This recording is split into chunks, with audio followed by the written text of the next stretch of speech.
Good morning, good evening, good afternoon, wherever you are listening to this podcast from any part of the globe. Educare means extracting the inherent powers of every individual, and we do not realize infants are born with very much blessed intuition, curiosity, exploration, robust memory, and they know the intentions of the adults, and they learn the growing environment they are in through looking at the faces, looking at the body language of the adults around them, the places and the objects and the situations. Their emotional brain is very well developed at the time of birth, although the experiences create the structure and function of the brain, and the architects are the primary caregivers. And we have only five senses to connect with the world: sight, sound, taste, touch, and smell. And they're very, very alert in the infant, either to thrive and nurture safe practices, best practices of nurturing all the senses, or vulnerability of withdrawing themselves, the senses, because they cannot run away, they cannot stop seeing, they can shut down the vision, they can shut down the hearing because they cannot close their ears if something is harsh. They try to connect with the world whenever there is safety. And it is very, very important for the adult caregivers when they are expecting a baby to learn that everything they eat, everything they feel, everything they come across, the infections, the emotional stress, and watching videos and movies that are very filled with violence and guns and homicides and suicides, they do disturb the emotional development of the infant's brain within the uterus, particularly in the last trimester of pregnancy. Infants hear everything that the mom and dad are reading, or spiritual readings, or or they're watching movies with the violence. The infants do get stressed out with the maternal emotions. If mother is not kept well, mentally well, or healthy, the infant's fetal right hippocampus, which is the seat of emotional tag as well as processing information to present it to the executive brain, is shrunk in its volume.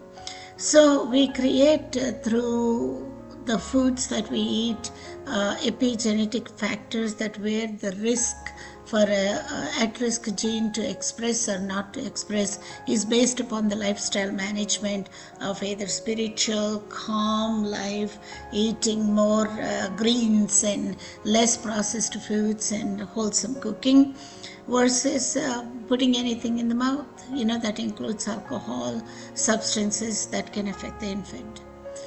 But most of the brain connections happen after the infant is born, and these are 3 million connections per second, and it is the structure and the function that the windows of opportunity are widely open in the first 12 months. 150% of the brain connectivity happens not through screen time, not through electronic toys, not through flashy kind of things, not through moving things, but through adult to infant interaction.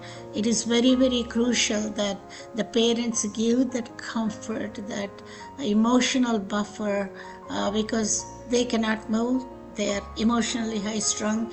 They know everything what is going on, if your intentions are good or bad, or loving or not loving, or is it just a part of routine that happens from the time they are born, actually. And their mirror cells imitate the adult movements, and they perceive the concepts from the body languages of the adults around them. So we have to focus upon how the parent should be prepared for the parenting in the first 3 years of life, and the phrases they use, the approaches they take. It cannot be the learned experiences from their lived experiences. They have to unlearn those lived experiences to go with the evidence-based data that we have on what is important in the core concepts: motor system, gross motor development, coordination, fine motor concepts are very important for cognitive development, whereas for all development, the senses need to integrate and assimilate the information, and this is based upon the availability of social, emotional, calming down, responsive caregiving, so that there is an attachment and warm, positive relationships. And both the right brain feels the world, left brain is executive functions most of the time. And infants start learning vocabulary through rich syntax that the parents use, through musical, rhythmical presentation that comes to their ears. And there is a fact that is multisensory integration. That means through sight, sound, taste, touch, and smell, accepting the information, processing the information, distributing it to the major centers of the brain, because it is accepted and it is with an emotional tag that is positive. And the right and the left brains need to connect with the world, because Dr. Stephanie Amy has documented that in autism spectrum disorder, which is escalating and evolving more frequently, and the ADHD, the wiring is disturbed. So within the brain, connections are missing. Right to left brain, left to right brain connections are also missing globally. And to promote that, there is a thing called as multisensory integration that has Bayesian principles. There is a spatial congruence. In other words, if you want the infant to listen to the music, it has to be at 25 centimeters distance. If infant has to look at your tongue, your lip movement, and getting stimulated that somebody is talking to me, and their mirror cells get stimulated, and their expressive center or the Broca center gets stimulated to speak back to you, and they make crude facial imitation presentation. If you watch them closely, that is also very active. And these are 3 million connections per second. And if you don't use them, you lose them. 9 million connections per second, leaving a scarred brain. And most of the connectivity in the first 12 months. 90% of the brain connectivity with the world completed by 36 months. Windows of opportunity are widely open for vision, or seeing things and listening things in the first 12 months. And by 3 years of age, the processing, the cognitive development, visual spatial reasoning, mathematical processing, numeracy, everything is done. And unless we create strong pathways, they are not going to be strong physically and emotionally and well balanced. And the balance for the infant is the mother and the father. External support, they are the buffers. So what do we do to fire senses together so they stay together? Infant colic is not pain, it is a communication. They're stressed out. They were floating in the dark cave of the mother's womb, in the warm saline, fed directly into the blood, and they're breathing the liquor. They have to suddenly breathe air and get adjusted to that barometric pressure differences, chemical and physical support systems, that they have to adapt. They didn't know that this is daytime, this is nighttime, so I have to sleep only at nighttime. That circadian rhythm they don't get used to until 10 weeks of age. So parents need to adapt to the newborn infant and be prepared so they take rest when the infant is sleeping. How do we impart and support this social emotional learning? Through responsive caregiving. Looking for the infant to the needs and be there within 40 seconds at the most. Cuddle the baby, calm the baby, because we are the external support. And if we are mentally prepared for that, we are not anxious and we are not tensed up. If we are tensed up as adults, caregivers, the infant gets tensed up too, and therefore they cry too much. Crying is not pain, it is a need. Sort of hold me, cuddle me, I need your mommy's scent, I need mommy's warmth. And they calm down for the mother's voice more than so for the others, because they heard her all through.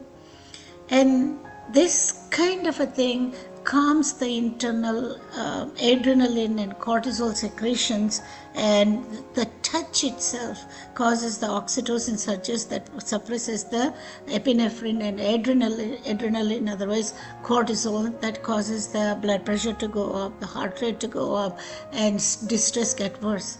So be calm, hold, give the scent, cuddle.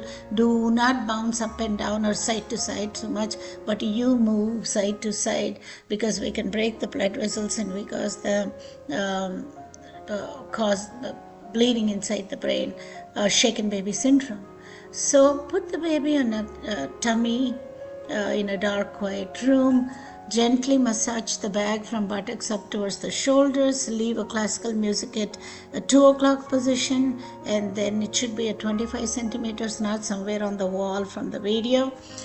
And then gently stroke head down to the shoulders, and also do the bicycling exercises that releases a lot of flatus that they naturally form.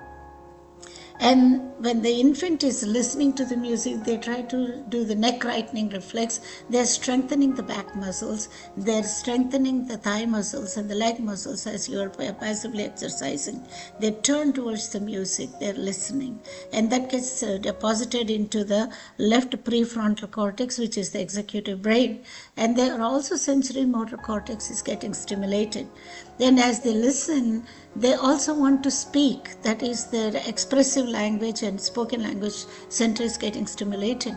So when you put it at 2 o'clock position, when you make the baby towards you, supine position, and doing the bicycling exercises, gently rubbing the back from the stomach to the shoulders and top down from the shoulders, circling movements around the arms and pill rolling movements of the palms, and fanning movements of the heels to toes. That is causing myelination of the gross motor system.